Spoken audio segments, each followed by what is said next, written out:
Welcome back दोस्तों। आप सभी के यूट्यूब चैनल में जिसका नाम है एग्री ग्रेड अप और मैं ऋषिकेश चोपड़े आप सभी का स्वागत करता हूँ फिर से एक बार। जैसे कि आप सभी जानते हैं हमारा यूट्यूब चैनल अभी हम इसमें वॉल्यूम 1 अभी कवर कर रहे हैं जो अरुण कट्टन जी की बुक है फंडामेंटल्स ऑफ एग्रीकल्चर। तो हमने उसका एक जो चैप्टर है हिस्ट्री ऑफ एग्रीकल्चर अभी कंप्लीट किया हुआ है। अभी हम सेकंड चैप्टर देख रहे हैं क्रॉपिंग सिस्टम एंड पैटर्न। तो उसमें से जो फर्स्ट पॉइंट और सेकंड पॉइंट था वो हमने देख चुके हैं और अभी हम उसमें का सेकंड थर्ड और फोर्थ पॉइंट देख रहे हैं। तो आज का जो टॉपिक है वो है sustainable agriculture and cropping system. तो आज के सेशन में हम sustainable agriculture and cropping system के बारे में पढ़ेंगे दोस्तों। तो इससे पहले मैं आप सभी को एक बात क्लियर कर देना चाहता हूँ कि जो इस वीडियो को नए स्टूडेंट देख रहे हैं जिन्होंने हमारे चैनल को अभी तक सब्सक्राइब नहीं किया है, तो मैं उन लोगों से कह देना चाहता हूँ कि आप जल्द से जल्द मेरे वीडियो को लाइक कर दीजिए, चैनल को सब्सक्राइब कर दीजिए और बेल आइकन प्रेस कीजिए। इससे क्या होगा कि मैं जैसे भी एग्रीकल्चर से रिलेटेड इस बुक से रिलेटेड कोई भी वीडियो अपलोड करूँगा आप तक नोटिफिकेशन जल्द से जल्द पहुँच जाएगी। तो चलिए दोस्तों आज का टॉपिक हम शुरू करते हैं। तो जो फर्स्ट ऑफ पॉइंट है वो हम देखेंगे आज सस्टेनेबल एग्रीकल्चर। तो देखिए दोस्तों सस्टेनेबल एग्रीकल्चर क्या है, तो अभी हम वो देखते हैं। तो देख सकते हैं आप दोस्तों जैसे कि sustainable agriculture is the form of farming which produce sufficient food to meet the needs of the present generation without eroding to the ecological assist and productivity of the life supporting system of future generation।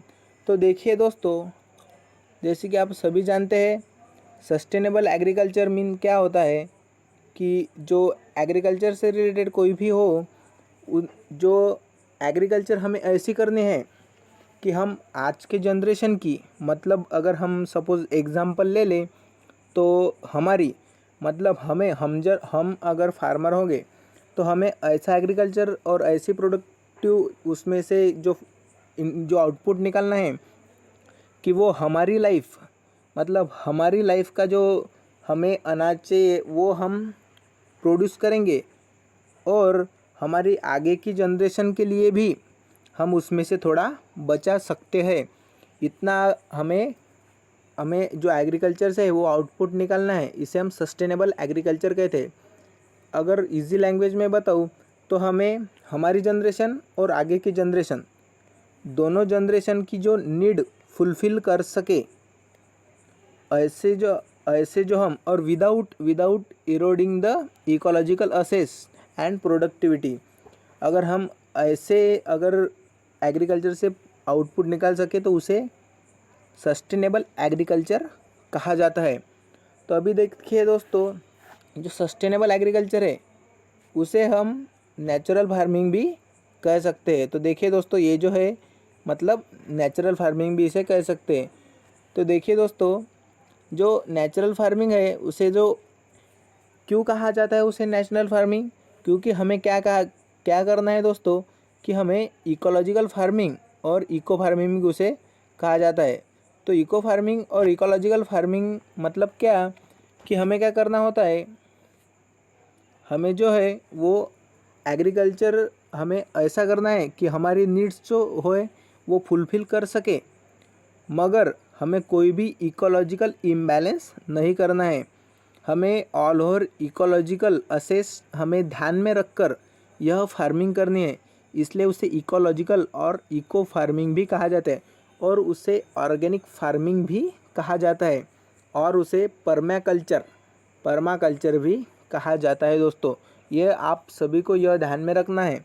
अगर confusion हो रहा है तो देखिए दोस्तों मैं सरल भाषा में एक बार फिर से बता देता हूँ। हमें ऐसी फार्मिंग करनी है कि हमें ऑल ओवर इकोलॉजिकल जो फैक्टर्स है उसे ध्यान में रखते उसे सपोर्टिव उस पर काम करते। और वो जो है वो क्या है दोस्तों आप सभी को मैं बता दूँ एक बार कि हमें क्या करना है कि ये जो क्रॉप रोटेशन है, मिनरल टिलेज,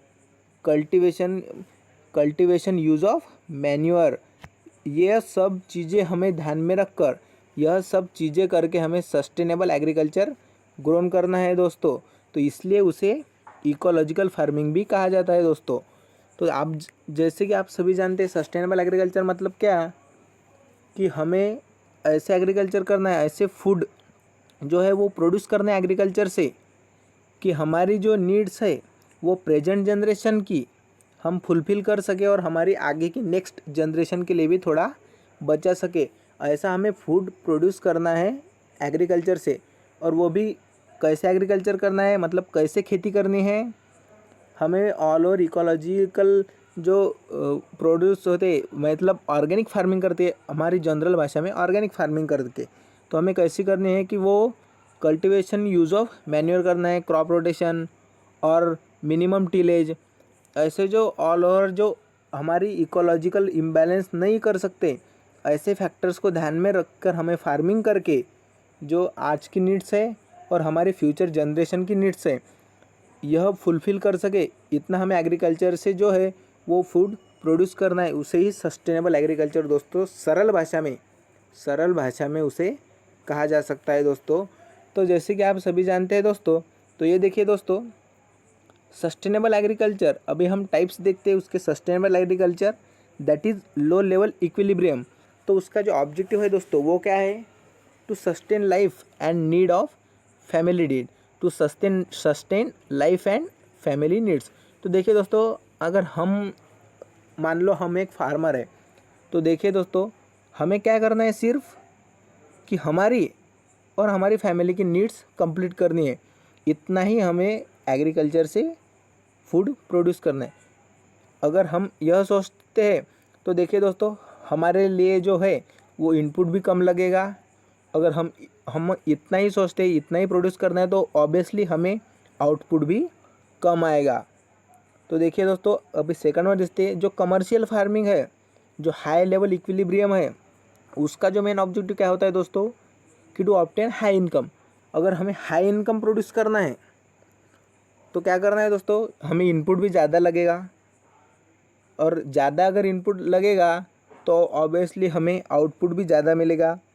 अगर high income and high output होगा तो वो कमर्शियल फार्मिंग, मतलब that is high live equilibrium हम उसे कह सकते हैं। और उसका ऑब्जेक्टिव है, तो उसका जो ऑब्जेक्टिव है वो क्या है, to obtain high income only.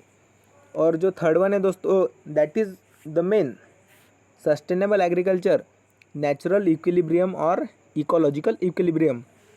इसका जो ऑब्जेक्टिव है दोस्तों, जैसे कि मैंने आपको पहले ही बताया, हमें इकोलॉजिकल बैलेंस रखना है दोस्तों, और इकोलॉजिकल बैलेंस रख के जो खेती की जाती है उसे सस्टेनेबल एग्रीकल्चर कहा जाता है। तो देखिए दोस्तों जो ऑब्जेक्टिव है वो है इकोलॉजिकल बैलेंस। अगर हम इकोलॉजिकल बैलेंस रख कर अगर खेती करते हैं दोस्तों, तो देखिए दोस्तों जैसे कि मैंने बताया कि आपको crop rotation, minimum tillage, then cultivation of organic manure, ऐसे अगर हम यूज़ करते हैं, देखिए दोस्तों अगर हम यह सब जो इकोलॉजिकल बैलेंस रखते हैं, अगर हम ऐसे आउटपुट अगर हम हमारी खेती के लिए यूज़ करते हैं तो हमें इनपुट जो है वो कम लगेगा। अगर इनपुट कम लगेगा मगर हमें जो आउटपुट है वो दोस्तों हाई मिलेगा। तो इसे ही दोस्तों सरल भाषा में सस्टेनेबल एग्रीकल्चर कहा जाता है। मतलब क्या कि इकोलॉजिकल बैलेंस रखकर जो है वो क्वांटिटी इनपुट कम हमें लगाना है और आउटपुट हमें ज़्यादा मिलता है। तो इसीलिए इसे सस्टेनेबल एग्रीकल्चर कहा जाता है दोस्तों।